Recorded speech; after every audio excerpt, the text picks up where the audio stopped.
Alright, so let me be honest. I completely wasted my first maybe 10, 20 hours within Borderlands 4. I was underleveled, always broke, and making some truly boneheaded mistake that cost me big time.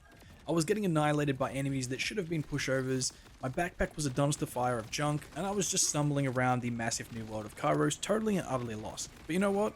All that pain led me to a breakthrough. I dug in and I figured out the new systems, and now I'm here to save you from that same headache.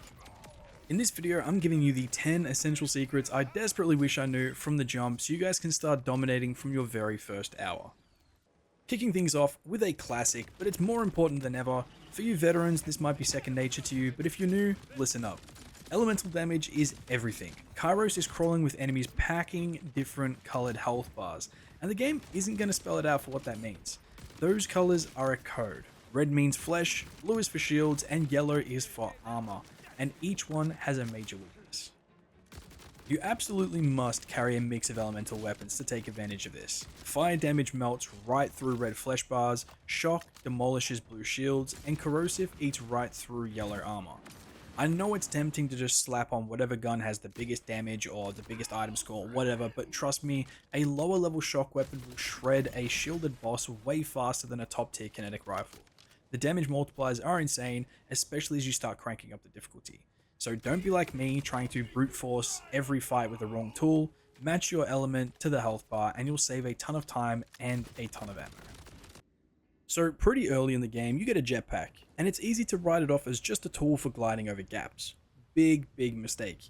Your jetpack is one of the best combat and movement tools in your entire arsenal. So if you think it's just for reaching high ledges, think again. You can double jump for a height advantage, hover in the air to rain down hell on melee mobs, and use its quick dash to dodge out of nasty area of effect attacks. Seriously though, like it completely changes the verticality of every single fight. Now, what I wish I really knew sooner though, is how vital it is for finding secrets. So some of the best loot on Kairos is tucked away in spots that look impossible to reach, along with collectibles and just about everything else, challenges, etc. Honestly, it'll test your mastery of jumping, gliding, and just using the new grappling hook to recharge your pack midair, all that kind of stuff. So start practicing with it in every fight, jump, dash, glide, and start thinking in 3 dimensions. So Kairos is a seamless open world, which is awesome because there are no loading screens between the large areas, but it also means it's ridiculously easy to get lost. The map is huge, and for my first few hours I was just wandering around like a lost tourist, but here's the pro tip. Use your new best friend, Echo 4. The Echo 4 drone is your new best friend. With a press of a button, it can pop a GPS line on the ground to guide you to your custom waypoints or just mission objectives. You can also jump into the settings and crank the path visibility to long so it stays on screen, which is a lifesaver when you're blasting across the landscape on your vehicle. So don't just follow the compass, actively use your map and drone to build your own personal roadmap of Kairos.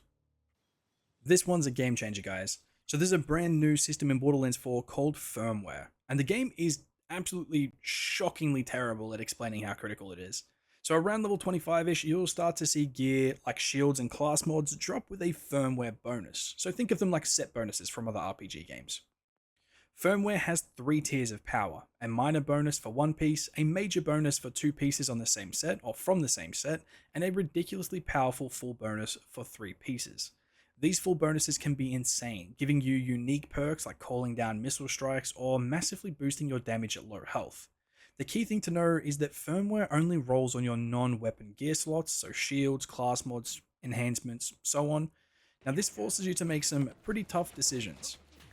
However, early on, I just equipped whatever, completely ignoring firmware, and this was a huge mistake, so pay attention to these sets the second they start appearing. This is a classic Borderlands blunder, but it's more punishing in this game than ever before. Your backpack is going to be overflowing constantly, and that urge to sell everything that you aren't using for a quick buck is powerful, but you need to reset it. With the new firmware system and the insane build diversity within Borderlands 4, a piece of gear that looks like trash for your current setup could be the key to your next god tier build. Instead of selling, get into the habit of visiting the bank in any safe house and dumping everything with an interesting perk or firmware bonus. Storage deck upgrades or SDUs are the single most important thing to spend your money on early, maxing out your backpack and bank space above all else. You'll thank me later when you decide to try a new build and realize you have a perfect set of gear already waiting for you in your bank. Now, when you first set foot on Kairos, the world is massive and intimidating, and it's not obvious how you're supposed to unlock everything. The key is a new world activity called Auto Silos. There are 9 of these silos scattered across the main biomes of Kairos, that's the Fade Fields, Carcadia Burn, and the Terminus Range. Each silo is a small outpost controlled by the enemy. You fight your way to the main console and activate it. Doing this accomplishes 3 crucial things. First, it unlocks the silo as a permanent fast travel point. Secondly, it often activates nearby environmental traversal aids like zip lines that you can use to glide across huge distances rather. Most importantly though, activating a silo reveals vault key locations on your map, including fragments needed to unlock the region's main vault, which holds some of the game's best loot and upgrades.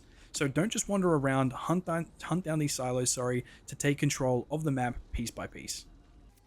Farming bosses for legendary loot is the heart of any Borderlands endgame. In past games, this meant a mind-numbing cycle of saving, quitting, and reloading. Not anymore though. Borderlands 4 introduces Moxxi's big Encore machine, and it completely revolutionizes the farming loop. After you've beaten the main boss, you can go back to their arena and spend some Iridium or cash at one of the Moxxi's machines to respawn them instantly. No loading screens, no running through the whole level again. You kill the boss, scoop up the loot, turn around, pay the fee, and fight them again. This is without a doubt the fastest way to get powerful gear now within Borderlands 4, and a great early game farm is the boss known as Splashstone in the Coastal Bonescape, who goes down in seconds and has a fantastic loot pool. It's not as good as it was, but it's still pretty darn good for the early game, so don't skip out on Splashstone. Not to mention he has one of the, if not the best shield in the game, so definitely farm for that. The Fireworks shield. Freaking awesome. So yeah, so don't hoard your Iridium for cosmetics early on or anything like that. Spend it on the Encore machines and get geared up nice and quickly. As you start to explore more of Kairos, you might see a big shimmering dome appear randomly in your world. Now whatever you're doing, drop it and go there instantly. These are Rift Challenges, a new type of dynamic world event, and they're basically loot pinatas waiting to explode.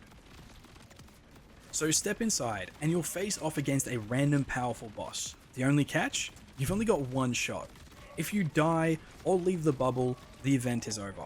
It's high risk, high reward. But if you win, these Rift Champions drop some of the best loot in game, often including multiple legendary items, usually world drops, even at lower levels. So since these events are random and don't just pop up too often, you should always make them your top priority when you see them. They're a perfect way to break up the grind and score incredible gear when you least expect it. Now, the skill trees in Borderlands 4 are massive, and it can be paralyzing trying to spend your points when you're not sure what's good. Personally, I probably spent my first 15 levels agonizing over every single point, terrified I was messing up my character for a while. What I wish I knew is that respecking is dirt cheap and super easy. You can reset all your skill points at any quick change station for a tiny bit of in-game cash. Now the good thing about this is that it means you should be experimenting constantly. Go ahead and try that weird capstone skill. See what happens if you dump all your points into a totally different tree for a while. This is how you find powerful, unexpected synergies that define this game. Now the only thing that costs Iridium to change is your account-wide specialization tree, which you unlock after the campaign. But for your main skills, feel free to just reset and rebuild as often you want. The cost is basically nothing, but the knowledge you gain is kind of priceless. This is without a doubt the single biggest secret in Borderlands 4 that the game tells you pretty much nothing about. It's the ultimate endgame chase, or even mid-game, you don't even have to do it at the end. Scattered across Kairos, hidden behind elaborate environmental puzzles, are 3 secret Primordial Vaults. Now, these aren't your typical vaults. They're much older, and they do contain loot, but more importantly, they each contain power. Each one is protected by a unique Primordial Guardian boss, and defeating them grants you a permanent account-wide upgrade that completely redefines what's possible for your character. Now, finding these vaults is the real challenge. They don't appear on any map, and you can only find them by piecing together clues from unlocking auto silos in each region, which will give you a rough indication of where these vault fragments can be found. I wasted dozens of hours chasing legendary drops before I even knew these vaults existed. Don't make my mistake. Hunting down the Primordial Guardians should be your #1 priority once you finish the main story, if not sooner, as the power you get from these are far more valuable from any single gun. Trust me, I'm not going to spoil it though. Find those Primordial Vaults. And there you have it, guys, the 10 things I wish I knew before diving into the glorious chaos of Kairos. Hopefully these secrets will save you a ton of time and help you become the most badass Vault Hunter you can possibly be. Now if this guide did help you out, do me a solid and smash that like button and subscribe for more Borderlands 4 guides, builds, content, endgame stuff, news, you name it, we're here for it. Now I do also want to hear from you. What's the one tip you wish you knew before you started? Drop it in the comments below and let's help each other out, because Kairos is a huge world full of secrets, but with these tips you're already on your way to conquering it. Good luck out there, Vault Hunter.